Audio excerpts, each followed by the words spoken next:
Doctor ortho Ayurvedic oil and capsule, अब दर्द भी घुटने टेकेगा। पीएम मोदी और अमेरिकी विदेश मंत्री मार्को रूबियो की हुई अहम बैठक। व्यापार, टेक्नोलॉजी, रक्षा सहयोग, क्वाड समेत कई विषयों पर हुई चर्चा। सीएम योगी ने कहा, 9 साल में डर का क्षेत्र बना विकास का प्रतीक। यूपी आज निवेश के लिए पूरी तरह है तैयार। 10 दिन में तीसरी बार बढ़े ईंधन के दाम। पेट्रोल 87 पैसे और डीजल 91 पैसे हुआ महंगा। चंपावत में जहां ठहरे थे स्वामी विवेकानंद, वो डाक बंगला विवेकानंद आज उपेक्षा का है शिकार।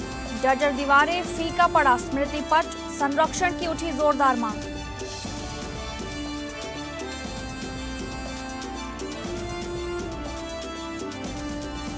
नमस्कार, आप सभी का बहुत बहुत स्वागत है इस बुलेटिन में। मैं हूं आपके साथ शालिनी राणा। शुरुआत करेंगे बुलेटिन की। भारत की 4 दिनों की यात्रा पर आए अमेरिकी विदेश मंत्री मार्को रूबियो ने पीएम मोदी से मुलाकात की। उनकी ये यात्रा ऐसे समय में हो रही है जब ईरान जंग के चलते पूरी दुनिया कई तरह की दिक्कतों से जूझ रही है। रूबियो का ये दौरा भारत अमेरिका संबंधों के लिहाज से बेहद महत्वपूर्ण माना जा रहा है। मुलाकात में व्यापार, टेक्नोलॉजी, रक्षा सहयोग और क्वाड समेत कई रणनीतिक विषयों पर चर्चा हुई। रूबियो का भारत दौरा 23 से 26 मई तक प्रस्तावित है। इस दौरान वो कोलकाता के अलावा नई दिल्ली, आगरा और जयपुर भी जाएंगे। माना जा रहा है कि यात्रा के दौरान भारत और अमेरिका के बीच ऊर्जा सहयोग को और मजबूत करने पर विशेष जोर रहेगा। करीब 14 वर्षों बाद किसी अमेरिकी विदेश मंत्री का कोलकाता दौरा हुआ। इससे पहले वर्ष 2012 में तत्कालीन अमेरिकी विदेश मंत्री हिलेरी क्लिंटन ने शहर का दौरा किया था। ऐसे समय में रूबियो का आगमन राजनीतिक रूप से भी अहम माना जा रहा है, क्योंकि हाल ही में पश्चिम बंगाल में भाजपा नेतृत्व वाली सरकार सत्ता में आई है।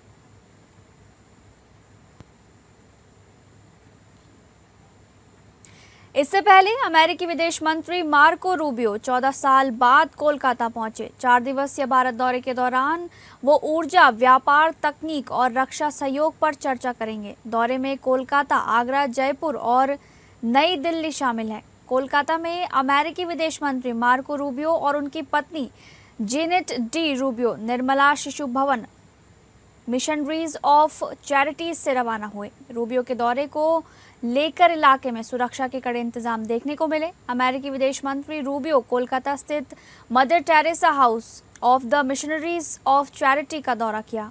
इस दौरान उनकी पत्नी भी उनके साथ मौजूद रही।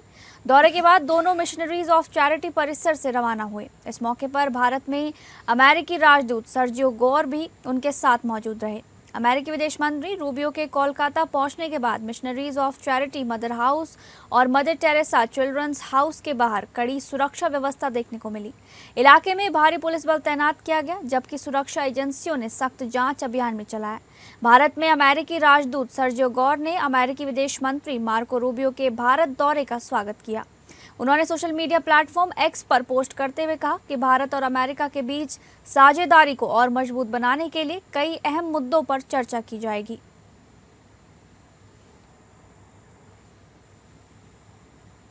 अगली खबर, अमेरिका के राष्ट्रपति ट्रंप के परिवार को निशाना बनाने की कथित साजिश ने अमेरिकी सुरक्षा एजेंसियों को सतर्क कर दिया है। दावा किया गया कि ट्रंप की बेटी इवानका ट्रंप की हत्या की योजना बनाई गई थी। इस मामले में गिरफ्तार इराकी नागरिक मोहम्मद बाकेर साद दाऊद अल सादी पर आरोप है कि वो ईरान के इस्लामिक रेवोल्यूशनरी गार्ड कोर यानी कि IRGC से जुड़ा हुआ था और ट्रंप परिवार से बदला लेना चाहता था। अमेरिकी मीडिया रिपोर्टों के अनुसार अल सादी के पास इवानका ट्रंप के फ्लोरिडा स्थित घर का नक्शा भी मिला था। बताया जा रहा है कि ये कथित साजिश ईरानी सैन्य कमांडर कासिम सुलेमानी की अमेरिकी ड्रोन हमले में हुई मौत का बदला लेने के लिए रची गई थी। रिपोर्ट के मुताबिक मोहम्मद अल सादी ट्रंप परिवार के खिलाफ बदले की भावना रखता था। दावा किया गया है कि कासिम सुलेमानी की मौत के बाद वो लोगों से कहता था कि ट्रंप ने हमारा घर जलाया है, इसलिए हमें इवानका को मारना होगा। सूत्रों के अनुसार उसके पास फ्लोरिडा में इवानका ट्रंप और उनके पति जेरेड कुशनर के घर से जुड़ी जानकारी और नक्शा भी मौजूद था। सोशल मीडिया पर उसने फ्लोरिडा के उस इलाके का नक्शा साझा किया था जहां इवानका का घर स्थित है। साथ ही उसने अरबी भाषा में धमकी भरा संदेश भी लिखा था, जिसमें कहा गया था कि अमेरिकी सुरक्षा एजेंसियां भी उन्हें नहीं बचा पाएंगी। इस घटना के बाद अमेरिकी सुरक्षा एजेंसियों ने मामले को बेहद गंभीरता से लिया है।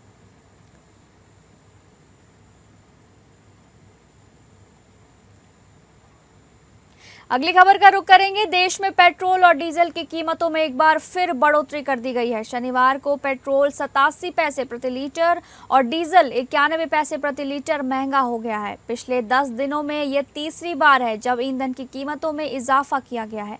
लगातार बढ़ती कीमतों ने आम लोगों की चिंता बढ़ा दी है। दिल्ली में पेट्रोल और डीजल की कीमतों में फिर बढ़ोतरी हुई है। पेट्रोल के दाम में 87 पैसे प्रति लीटर की बढ़ोतरी के बाद इसकी नई कीमत 99.51 रुपये प्रति लीटर हो गई है। वहीं डीजल 91 पैसे महंगा होकर 92.49 रुपये प्रति लीटर पहुंच गया है। तेल कंपनियों के मुताबिक अंतर्राष्ट्रीय बाजार में कच्चे तेल की कीमतों में लगातार उछाल बना हुआ है। पश्चिम एशिया में बढ़ते भू राजनीतिक तनाव के कारण तेल सप्लाई को लेकर चिंता बढ़ी हुई है। इसका सीधा असर भारत जैसे देशों पर पड़ रहा है, जो बड़ी मात्रा में कच्चा तेल आयात करते हैं। पिछले कुछ दिनों में वैश्विक बाजार में कच्चे तेल के दाम तेजी से बढ़े हैं। इसी वजह से तेल कंपनियों ने खुदरा ईंधन कीमतों में फिर बढ़ोतरी की है।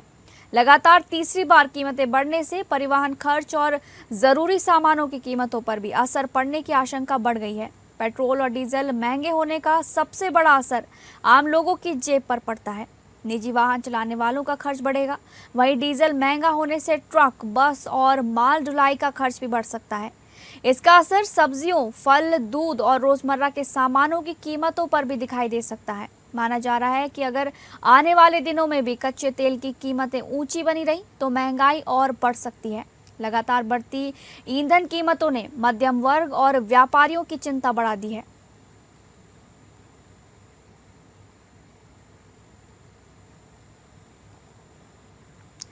अगली खबर, जम्मू कश्मीर में आतंकी हिजबुल्लाह की तर्ज पर हमले की साजिश रच रहे हैं। 26 अप्रैल को खुफिया एजेंसियों का इनपुट मिला कि साउथ लेबनान का रहने वाले आतंकी शादाब बाजी पाकिस्तान के रास्ते भारत में दाखिल हुआ।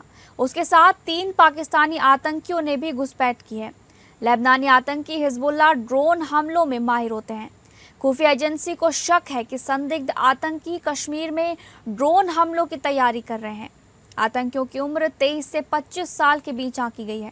इनके निशाने पर कश्मीर में मौजूद सैन्य ठिकाने हैं। खुफिया एजेंसियों को 6 टारगेट के नाम भी मिले हैं।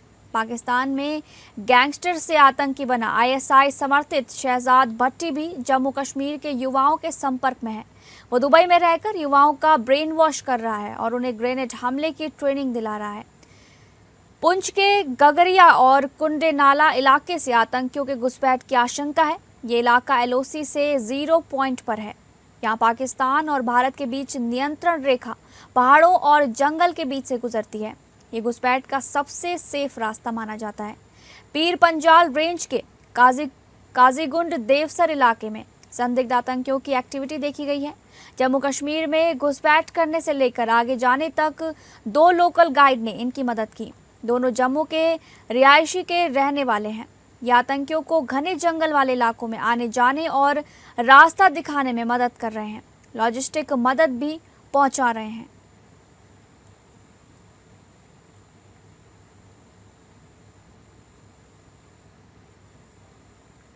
अगली खबर, उत्तराखंड के देहरादून में मुख्यमंत्री पुष्कर सिंह धामी ने नीति एक्सट्रीम अल्ट्रा रन 2026 की उल्टी गिनती के अवसर पर आयोजित कार्यक्रम में उपस्थित सभी लोगों का हार्दिक स्वागत और अभिनंदन किया।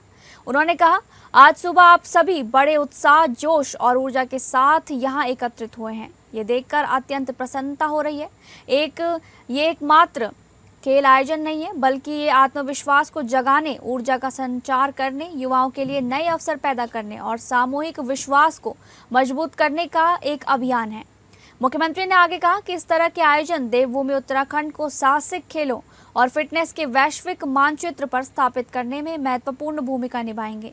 उन्होंने सभी प्रतिभागियों को शुभकामनाएं देते हुए कहा कि नीति एक्सट्रीम अल्ट्रा रन धैर्य, दृढ़ संकल्प और अनुशासन का प्रतीक बनेगा। राज्य सरकार खेल और युवाओं को प्रोत्साहित करने के लिए प्रतिबद्ध है और ऐसे आयोजनों को हर संभव सहयोग देगी। भारत माता की जय। भारत माता की जय। पूरे जोश से बोलिए, आपकी आवाज जो है नीति घाटी की हिमालय की चोटियों तक पहुंचनी चाहिए। भारत माता की। नीति एक्सट्रीम अल्ट्रा रन 2026 काउंटडाउन के आज के इस अवसर पर यहाँ पर उपस्थित हमारे पर्यटन विभाग के सचिव श्री धीराज सिंह गर्ब्याल जी, अपर सचिव श्री नरेंद्र भंडारी जी और सभी उपस्थित हमारे आज इस नीति एक्सट्रीम अल्ट्रा रन के अवसर पर उपस्थित सभी हमारे प्रतिभागीगण, सभी मीडिया के मित्र, मैं आप सबका आज इस अवसर पर अपनी ओर से सबका बहुत स्वागत करता हूं, सबका अभिनंदन करता हूं। प्रातःकाल आप इतने बड़े जोश के साथ, उमंग के साथ यहाँ पर प्रातःकाल 6 बजे यहाँ पर एकत्र हुए हैं।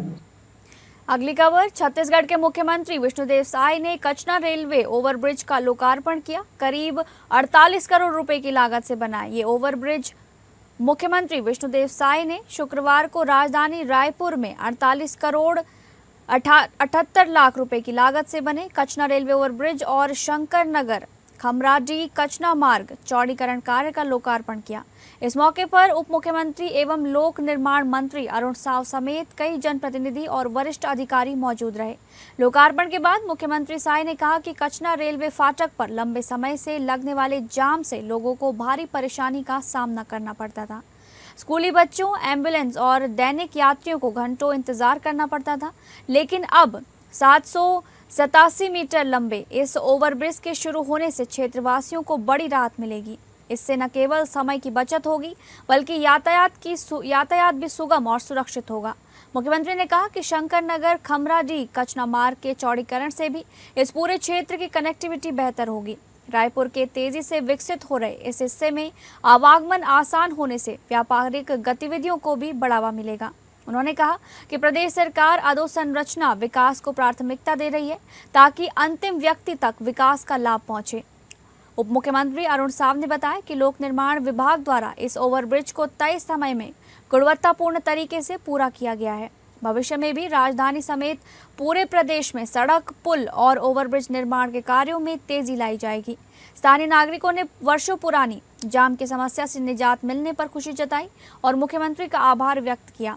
लोकार्पण कार्यक्रम में बड़ी संख्या में क्षेत्र जनप्रतिनिधि, अधिकारी और आम नागरिक उपस्थित रहे।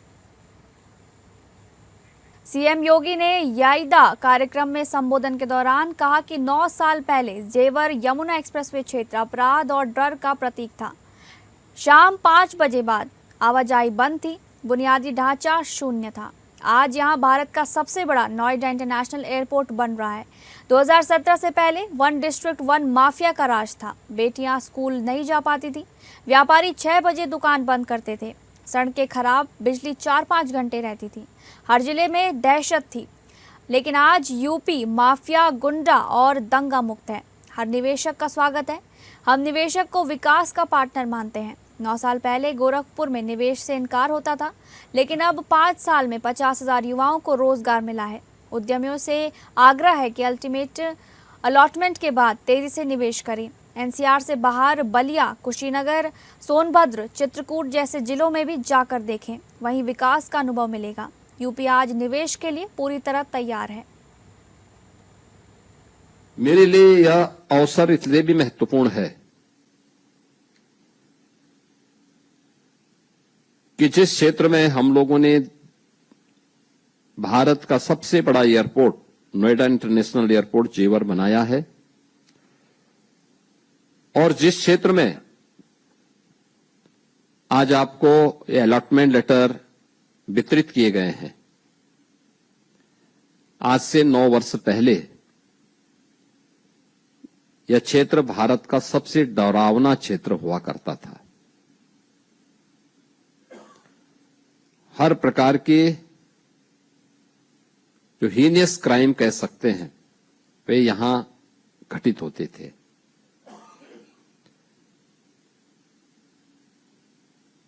शाम को 5, साढ़े 5 बजे के बाद आवागमन बंद हो जाता था। वहां की कुल लाइफ सूर्योदय से लेकर के सूर्य अस्त के बीच में हुआ करती थी और उसमें भी कोई इंफ्रास्ट्रक्चर नहीं था। अगली खबर, मुंबई के रेलवे ट्रैक के किनारे अतिक्रमणों को हटाने के लिए पश्चिमी रेलवे द्वारा चलाए जा रहे बेदखली अभियान के चौथे दिन शुक्रवार को बांद्रा स्टेशन के पास गरीब नगर में सभी अनाधिकृत निर्माण को ध्वस्त कर दिया गया। मुख्य जनसंपर्क अधिकारी विनीत अभिषेक ने कहा कि 19 मई से अब तक लगभग 500 अवैध झुग्गियों को हटाया जा चुका है, जबकि सुप्रीम कोर्ट ने इससे पहले इस बेदखली अभियान को चुनौती देने वाली विशेष अनुमति याचिका को खारिज कर दिया है।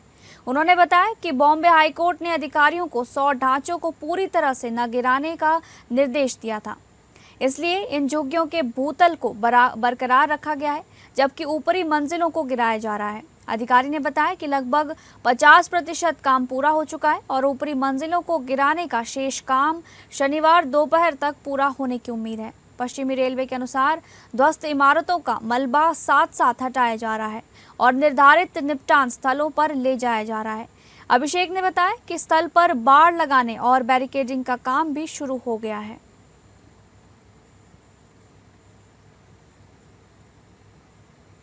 अगली खबर, कानपुर के चर्चित किडनी कांड मामले में आरोपियों को बड़ा झटका लगा है। अवैध किडनी ट्रांसप्लांट के आरोप में जेल में बंद आहूजा अस्पताल के संचालक डॉक्टर सुरजीत आहूजा, डॉक्टर प्रीति आहूजा और उनके करीबी सहयोगी शिवम अग्रवाल की जमानत अर्जी माननीय न्यायालय ने खारिज कर दी है। बताया जा रहा है कि यह मामला उस कथित अवैध किडनी ट्रांसप्लांट रैकेट से जुड़ा है, जिसमें आरोप है कि मरीजों और डोनरों को बहला फुसलाकर किडनी ट्रांसप्लांट कराया जाता था। मामले में एक छात्र ने गंभीर आरोप लगाते हुए कहा था कि उसकी इच्छा के विरुद्ध उसकी किडनी निकाल ली गई। छात्र के अनुसार उसने खर्च के लिए दिए गए 6,000 रुपए लौटाने की बात भी कही थी। इसके बावजूद उसके साथ कथित तौर पर जबरन ऑपरेशन किया गया। जांच में सामने आया था कि आहूजा अस्पताल इस पूरे नेटवर्क का मुख्य केंद्र था। आरोप है कि अस्पताल संचालक डॉक्टर सुरजीत आहूजा का डॉक्टर प्रीति आहूजा पूरे नेटवर्क को संचालित कर रहे थे, जबकि शिवम अग्रवाल डोनर और रिसीवर को लाने, ले जाने, भर्ती कराने और पैसों के लेन देन जैसे काम देखता था। किडनी कांड में जो मेन आहूजा अस्पताल था, जहां पे किडनी ट्रांसप्लांट अवैध रूप से हो रहा था, एक छात्र के साथ उसके जीवन से खिलवाड़ हो रहा था। उसकी मर्जी के बगैर वो कह रहा था कि समय 6,000 रुपये तो आपने मुझे खर्चे के लिए दिए, मैं वापस करने को तैयार हूँ। इसके बावजूद उसकी किडनी निकाल ली गई। तो उस कांड में जो मेन रोल था वो आहूजा अस्पताल था। उसके जो मालिक थे डॉक्टर सुरजीत आहूजा और डॉक्टर प्रीति आहूजा, और उनका खास व्यक्ति जो वैन चलाता था, जो डोनर को और किडनी लगने वाले रेसिपिएंट को ले जाने लाने का काम, उनको फंसाने का काम, उनको एडमिट करने का काम करता था, शिवम अग्रवाल। तो इन 3 लोगों की बिल लगी थी, जिसमें डॉक्टर सुरजीत आहूजा, डॉक्टर प्रीति आहूजा और शिवम, इन तीनों की बिल माननीय न्यायालय ने काफ़ी सुनवाई के बाद और खारिज कर दी है और बड़ा विस्तृत ऑर्डर किया है। उसमें लगभग 27 पेज का उसमें पर डिस्क्लोज किया है कि क्यों इनको जमानत ना दी जाए।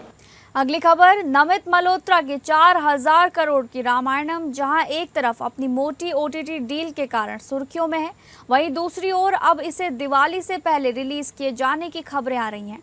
रामायणम पार्ट 1 दिवाली के मौके पर 6 नवंबर 2026 को रिलीज होनी थी, पर अब कहा जा रहा है कि मेकर्स इसे 1 हफ्ते पहले रिलीज करने के बारे में सोच रहे हैं। ऐसा करके मेकर्स अब एक मास्टर स्ट्रोक खेलने की तैयारी कर रहे हैं और पूरी तरह कमर कस चुके हैं।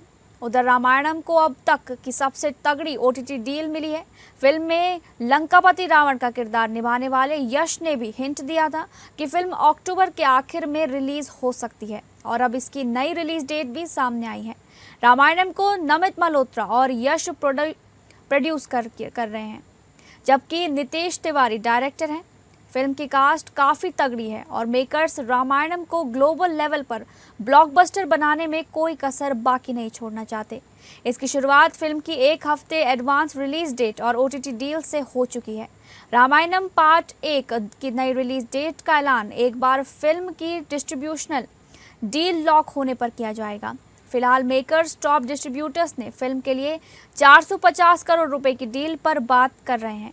वो इस पर भी विचार कर रहे हैं कि रामायणम को किस OTT प्लेटफॉर्म को बेचा जाए।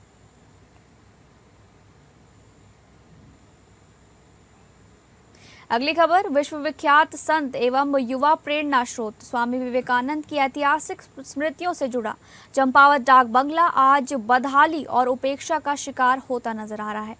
जिस ऐतिहासिक स्थल पर वर्ष 1901 में स्वामी विवेकानंद ने रात्रि विश्राम किया था। आज उसी धरोहर को संरक्षण और पहचान दिलाने की मांग तेज हो गई है। इस संबंध में जिलाधिकारी चंपावत को ज्ञापन सौंपते हुए डाक बंगले को आध्यात्मिक ध्यान केंद्र, योग स्थल एवं विवेकानंद जी पथ के रूप में विकसित किए जाने की मांग उठाई गई है। ज्ञापन में बताया गया कि स्वामी विवेकानंद जी मायावती अद्वैत आश्रम भ्रमण के दौरान चंपावत पहुंचे थे और वापसी में नागनाथ वार्ड स्थित जिला पंचायत के डाक बंगले में रुके थे। इस गौरवशाली इतिहास की याद में परिसर में एक स्मृति पट भी लगाया गया है, लेकिन विडंबना यह है कि आज वो भी रंग रोगन और उचित रखरखाव के अभाव में लटका नजर आ रहा है, जिससे ऐतिहासिक महत्व का ये स्थल उपेक्षा की कहानी बयां कर रहा है। इतना ही नहीं, सुरक्षा और देखरेख के अभाव में डाक बंगले की कुछ दीवारें भी क्षतिग्रस्त हो चुकी हैं, जिससे इस धरोहर के अस्तित्व पर सवाल खड़े होने लगे हैं। स्थानीय लोगों का कहना है कि यदि समय रहते संरक्षण नहीं किया गया तो आने वाली पीढ़ियां स्वामी विवेकानंद से जुड़ी इस ऐतिहासिक विरासत को केवल तस्वीरों में ही देख पाएंगी। ज्ञापन देने वाले दीपक पांडे ने प्रशासन से मांग की है कि इस ऐतिहासिक डाक बंगले को आध्यात्मिक एवं योग केंद्र के रूप में विकसित किया जाए।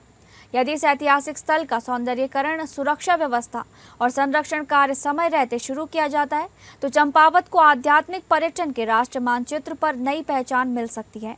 साथ ही स्वामी विवेकानंद का निवास स्थल चौकोली, बिसराड़ी पहाड़ी, देवालंद शिव मंदिर, हथिया नाला और मायावती आश्रम को जोड़कर एक मजबूत पर्यटन सर्किट भी विकसित हो सकता है।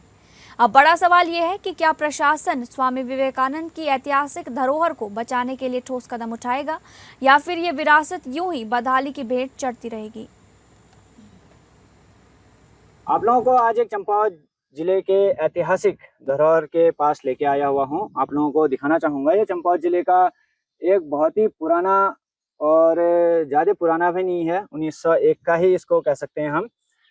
और 18 जनवरी 1901 को इस डाक बंगले में स्वामी विवेकानंद जी ने अपना रात्रि विश्राम किया हुआ था, क्योंकि बताया जाता है कि यहाँ से जब वह मायावती अद्वैत आश्रम गए हुए थे तो यहाँ से पैदल ढकना बटोला होते हुए, चंडालकोट होते हुए और एकहत्या नौला होते हुए वह मायावती गए हुए थे। और मायावती से वापस लौटते समय जब वह वापस जा रहे थे तो उन्होंने यहाँ पे अपना रात्रि विश्राम किया हुआ था।